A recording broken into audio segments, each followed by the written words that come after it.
Kevin Beets poured his entire life savings into his new operation despite receiving a loan of equipment and a plot of land from his father Tony, with hopes of striking pay by the week's end. Kevin faced relentless challenges, constant machinery breakdowns, and groundwater issues at the link's cut hindered progress. Foreman Brennan Ralt grew increasingly frustrated with the aging equipment, especially after discovering broken bolts on the 30-year-old D10 Dozer. To make matters worse, Kevin spotted an oil leak. The only Dozer he had was out of commission, bringing the operation to a standstill. Left with no choice, Kevin approached Tony to request a spare Dozer. Tony's response was blunt: "There are no more freebies. We all have to learn to be our own boss." A tough pill to swallow 5 weeks into the mining season.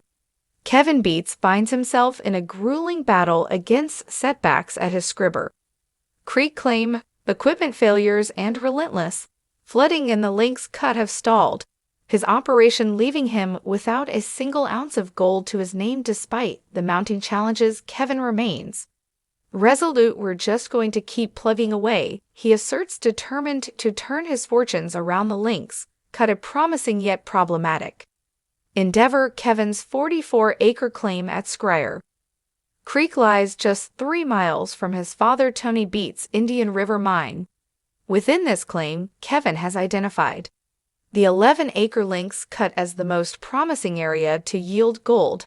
However, progress has been painstakingly slow. Only 3 acres of the cut have been stripped so far. The process of clearing overburden and reaching the valuable PID dirt below is both time-consuming and physically demanding. To stay on track for his ambitious $1,000 per round season goal, Kevin must make significant progress by the end of the week. The crew faces mounting stress as the pressure intensifies. "You can tell Kevin and the team are feeling the pressure," notes one crew member. "Morale has been steadily declining as the challenges continue to pile up. Flooding in the link's cut has slowed excavation efforts, and the constant setbacks have left the team frustrated and exhausted." Kevin, however, refuses to let the difficulties break his resolve. His methodical approach and determination are the driving forces behind his operation, even as the odds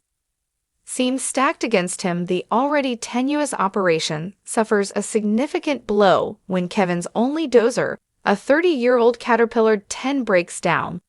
The D10 finally grenaded team member reports grimly, "We found bolts broken off and oil pouring out. This Dozer, critical for ripping frozen ground and removing overburden, is now out of commission." Without it, progress on the link's cut grinds to a halt. Kevin's inspection reveals that the issue lies in the transmission, necessitating the removal of the engine for repairs. It's going to be down for a while. Kevin admits with visible frustration a complete transmission fix would cost $60,000, a sum Kevin simply doesn't have. To make matters worse, he has no backup Dozer to keep the operation moving. The timing couldn't be worse, as every day lost puts Kevin further behind schedule and jeopardizes his entire season. The breakdown of the 10 is a harsh reminder of the challenges of mining in the unforgiving Yukon environment. The extreme conditions take the toll on both equipment and personnel,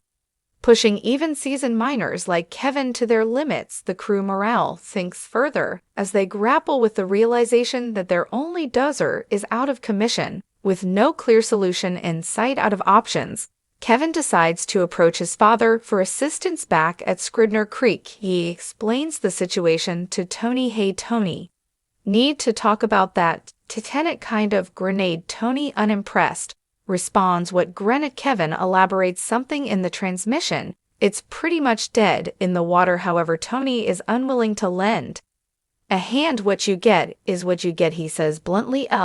There's no more freebies. We all got to learn to be our own boss." This response leaves Kevin in a tough spot. Without the resources to fix the D10 or the ability to procure a backup Dozer, he is left to figure out a way forward on his own. Tony's tough love approach is a reflection of his belief in self-reliance, But for Kevin, it's another hurdle to overcome in an already challenging season with no backup equipment and Tony unwilling to help. Kevin's operation remains at a standstill. The weight of the situation is palpable as Kevin grapples with the harsh realities of mining in the Yukon.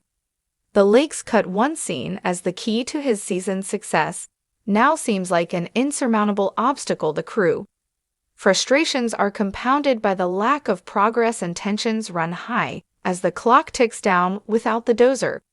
Kevin's crew has no choice but to improvise. Brennan Us is an excavator fitted with a specialized ripper attachment meant for drainage ditches. However, using an excavator to remove overburden and access pay dirt is far less effective than using a dozer, especially when dealing with the Yukon's frozen permafrost. Kevin expresses his frustration. We're going to have to figure out some way to push through this.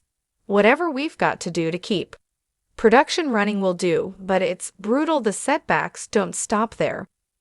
While attempting to strip ground with the excavator, another disaster strikes. Matt, one of Kevin's operators, notices smoke coming from the site's largest machine, the 700 excavator. I smelt some hot wires and saw smoke coming out of the back corner, Matt explained. Reacting quickly, he shuts off the master switch, preventing further damage. Upon inspection, the issue was traced to the starter motor solenoid, which had overheated and caught fire. Without a functioning starter solenoid, the excavator cannot operate. A series of unrelenting breakdowns as Kevin inspects the damaged excavator. The grim reality sinks in. The solenoid burned through its housing, leaving the machine dead in the water. He notes with no dozer and the 700 excavator out of commission, Kevin's operation grinds to a halt. The mounting mechanical failure take a toll on Kevin.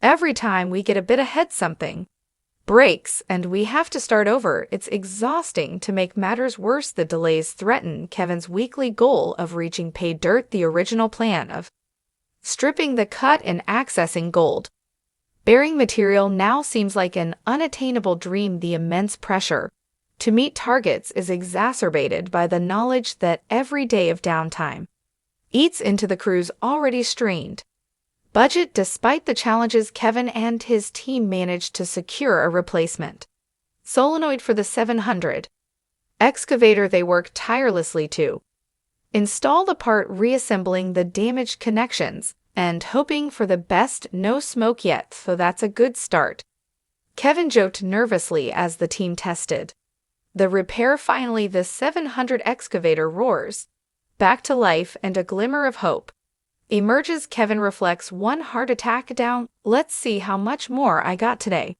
Mounting pressure and missed goals. Even with the excavator operational, the delays have made it impossible to meet the week's production target. Kevin's original plan to strip the cut and reach PID dirt by the week's end is now unattainable. He laments the plan isn't happening. We're not even close. It's incredibly surprising. The setbacks have forced Kevin to spend more time as a mechanic than as a mine boss. Each hour spent repairing machinery is an hour lost to actual mining. Despite his best efforts, the mechanical failures have derailed his mission to achieve his seasonal goal of 3,000 ounces of gold to break even. We have to hit that target this year, Kevin emphasized. But with all these breakdowns, it feels like the odds are stacked against us. The constant setbacks also take a toll on the morale of Kevin's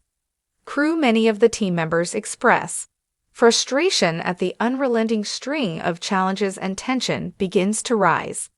Kevin does his best to rally his team, acknowledging their hard work and encouraging them to stay focused despite the odds. A stark contrast at Indian River. While Kevin battles setbacks, Tony Beets enjoys a rare moment of peace at the Indian River site. Driving through lush greenery, he marvels at the beauty of the landscape filled with willows, grass, and wildlife like ducks, geese, and eagles. For Tony, it's a brief reprieve from the relentless grind of mining, the sea at Indian River stands in stark contrast to the chaos at Squirrel Creek, where Kevin's operation struggles to find its footing, the fight to recover as the week comes to a close.